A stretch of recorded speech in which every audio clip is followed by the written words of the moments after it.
Hello friends, welcome to the online lecture series of St. Andrews Institute of Technology and Management, Gurugram.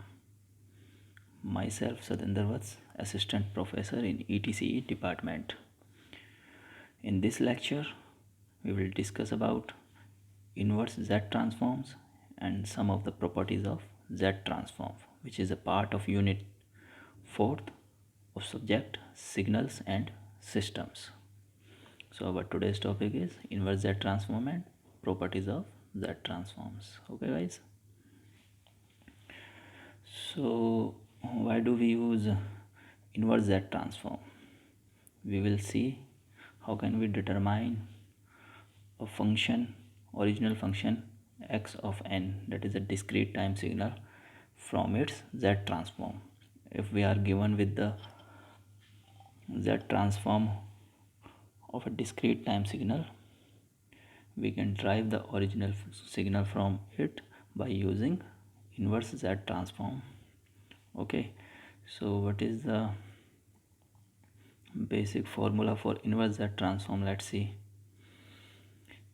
We already know that Z is equal to R into e raised to power j omega.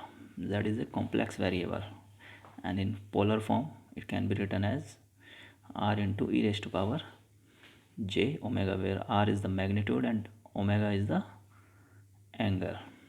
So in the polar form we can write Z as that. Okay, so we have already seen earlier that Z transform is nothing but the Fourier transform of xn into r raised to power minus n. Z transform, that is x of z, and we have replaced z with r into e raised to power j omega with its polar form, and it is nothing but the Fourier transform of xn multiply by r raised to power minus n, and our original function is x of n, which is a discrete time signal. Okay, so applying inverse Fourier transform, we get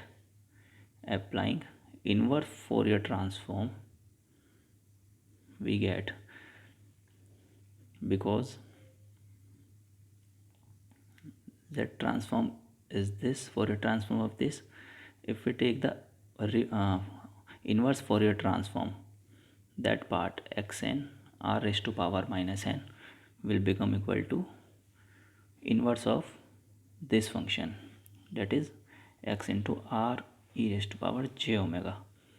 Okay, and we already know what would be the formula of inverse Fourier transform. It is, let's see over there, it is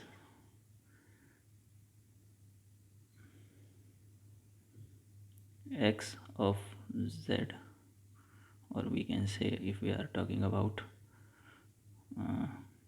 Fourier transform, it used to be x omega into e raised to power j omega n and 1 upon 2 pi. This was the inverse formula for inverse Fourier transform.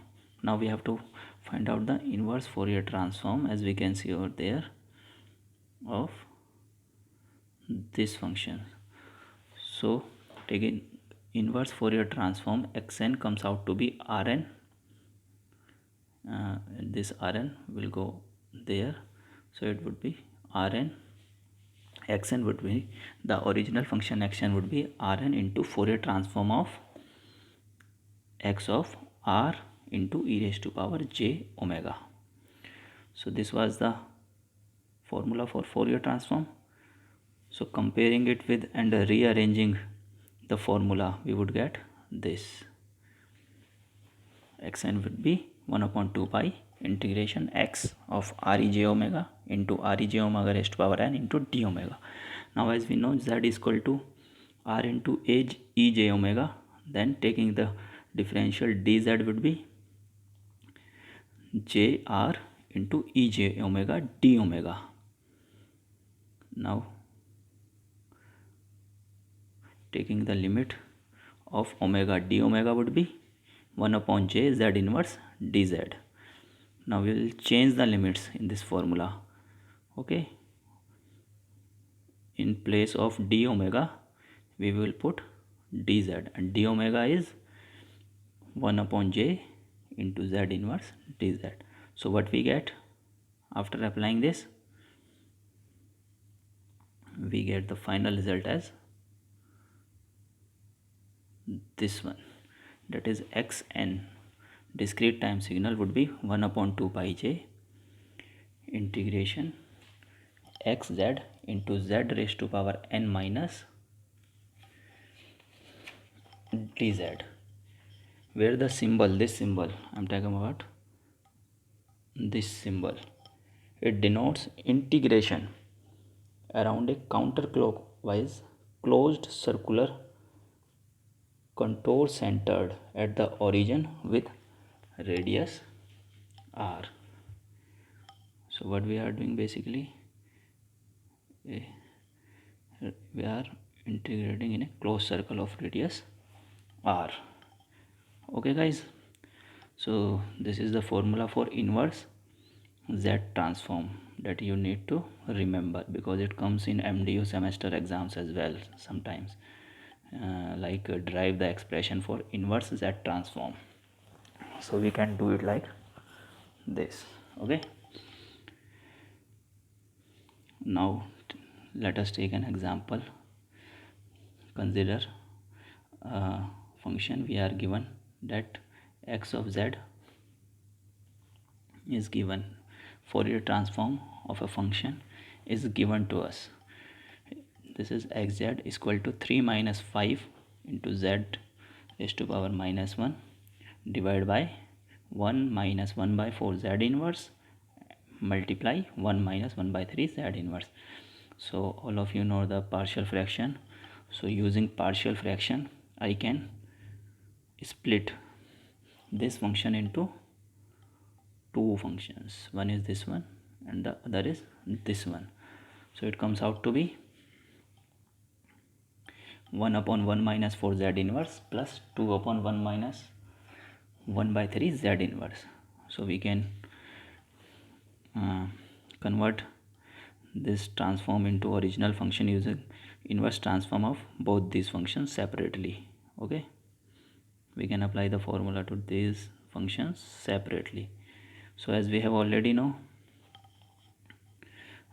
this is a type of a upon 1 minus a z inverse, or you can say 1 upon 1 minus a z inverse, which used to be the z transform of a raised to power n un. Okay, this we have seen in the previous lectures. Okay guys, so we have with us two functions of which we can find the z transforms separately. So for first function it comes out to be this one with ROC mod of z greater than 1 by 4, and the second function it comes out to be 2 by 1 minus 1 by 3 z inverse, that is z and ROC will be z greater than 1 by 3. So we have calculated both the transforms separately. Now x1n will be this one, 1 by 4 raised to power n un, as we know it is the form of an u of n. Okay, similarly x2n would be 2 into 1 by 3 raised to power n un. The function would be, our function would be this one, final function xn, which is the addition of two functions, 1 by 4 raised to power n un plus 2 into 1 by 3 raised to power n un, which is a sum of two right-handed signals. Okay, this is how we can do it, guys. Now See one more example. We have xz, we are given xz is equal to 1 upon 1 minus 4z inverse, in which z is less than 1 by 4. So we know that the transform of a n un is equal to 1 upon 1 minus az inverse, and the ROC is used to be z greater than a. But in the question we are given that ROC of the function is z less than 1 by 4, because we have seen earlier the two functions can have the same algebraic expression of z transform, but they differ in the ROCs. So we are given that the ROC is z less than 1 by 4. Okay, so what would be the inverse z transform? It would be a left-handed sequence, that is, which is defined for n less than 0. So our output, that is the function xn, would be this one, because it is a left-handed sequence which we can derive from the ROC given, that is z is less than 1 by 4. If it was like that, if the ROC was 1 z greater than 1 by 4, then our answer would be, what would be our answer? 1 by 4 raised to power n into u of n. Then that would be the answer, because the two functions would differ in their ROCs. Algebraic expression is same for both. Okay, now move to the next example. And there is one more way to solve the inverse z transform, or derive the z original discrete time function from the z transform. There is one more way to do it. Here we are given a sequence of z transform of a function, that is xz is given as 4z square plus 2 plus 3z inverse. So as we know, the formula for xz is x of n into z raised to power minus n. When we solve it, it becomes a sequence which comes like this: x 0 z raised to power minus 0, if it is a right-handed sequence. Otherwise we will get terms before 0 as well. X 1 z raised to power minus 1 plus x 2 z raised to power minus 2, and so on. So we can write this function as a series of functions. Yes, understand, students? Now let's see how can we compare it with this function. Now compare the series. We are given, what we are given? We are given 4z square plus 2 plus 3z minus 1. So comparing it with the expression that we have just seen, what we get? It is x of minus 2 z2 plus x 0 into z raised to power 0 plus x of 1 into z raised to power minus 1. This comes out to be this, because we are given values at x is equal to minus 2, that is n is equal to minus 2, at n is equal to 0 and n is equal to 1. When we compare the given function, with this equation, what we get? Xn is equal to 4 at n is equal to minus 2, xn is equal to 2 at n is equal to 0, and x3 is equal to, no, xn is equal to 3 at n is equal to 1, otherwise it is 0. We get 3 values only. Alright, so xn would be this. We can derive the value of xn using the series expansion as well, which is this one. This is the series expansion.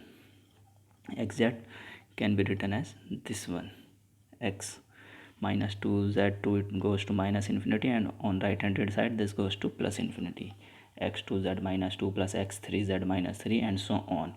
So we can compare our given transform with this equation and we can derive the original function xn.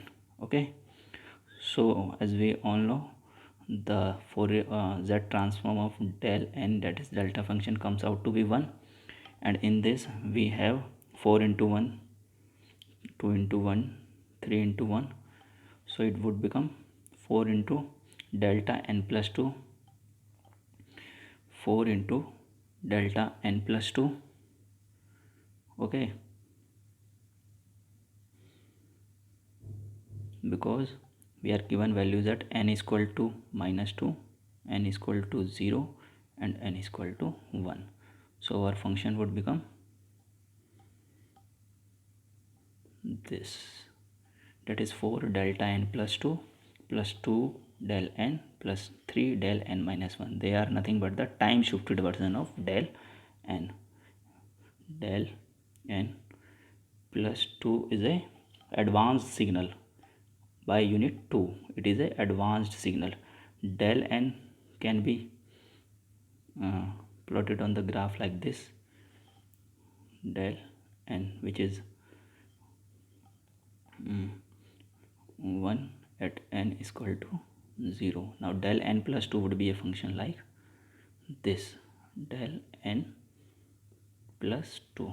Okay, this is del n plus 2. So this is how we can calculate using the power series expansion as well. Now let's see some of the properties of Z transform which we can use while solving the problems. Okay, first is linearity. If we are given two signals x1 and x2, okay, for first signal x1n, transform is x1z and ROC is R1.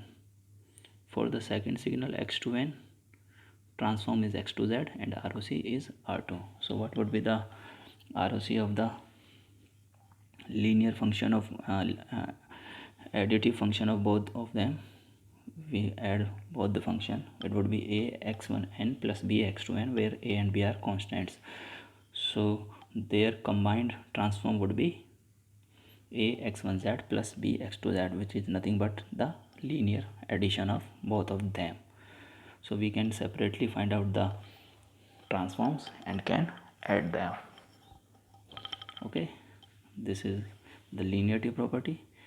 Then the second one is time shifting. We all have learned about the time shifting in unit first. Okay guys, so we are given a function xn whose transfer is x of z. If we time shifted the function xn by n naught, that is, it is delayed by unit n naught, xn is delayed by a unit n naught, then its z transform would be this one, that is, we will get an extra multiplication term, z raised to power minus n naught. Okay, whatever was the function z transform of the xn, it will get multiplied by z raised to power minus n naught, and n naught is the time by which the function xn was shifted. It can be delayed or it can be advanced as well. Okay, so if it was if it was if it was x n plus n naught, then it would be positive, z raised to power n naught into x dot. If the signal is advanced, then the multiplication term will be z raised to power n naught. Okay, then third is the scaling in z domain. If we scale the function in z domain, if we divide z by z naught, that is, the signal is expanded. We have seen that in the first unit itself. If we divide like a function xt and it becomes xt by 2. Then it is an expanded version of the xt. Okay, similarly we have applied scaling in z domain. So what would we get? We get a multiplication term in time domain, that is z naught raised to power n. If we divide it by z naught, then we will get an extra term z naught in raised to power n in the original function. Okay, fourth is time reversal. If xn is our function and the transform is exact, then x of minus n, which is nothing but the mirror image of function xn, and we have seen that it results in time reversal. So that transform xn would be x 1 by z, and ROC will be 1 by r. Okay, now let's see some more properties. The time expansion. If we expand the time, that is expand the signal in time domain, so what would be the z transform? It would be transform of z raised to power k, and k is the number by which we have expand our time, that is we have divided n by k. When we divide the time, the signal expands.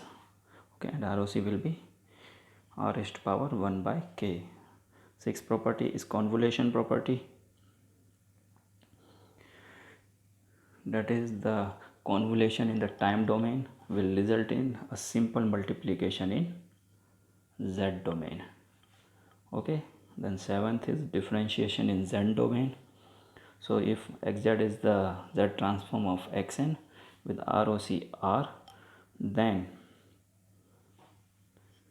the inverse, if we take the inverse function, we will get n xn, or we multiply it by n, that is the multiplied by time, then what we will get is the differentiation of xz, or if we differentiate it and take inverse transform, what we will get a time multiplied function n into xn.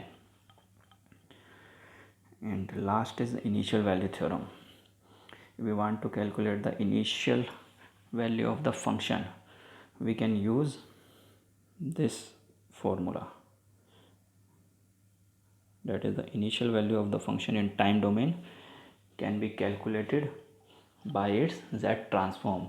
If we put the value of z is equal to infinity, by using that we can find the initial value in the time domain, where xz is nothing but the summation of xn into z raised to power minus n.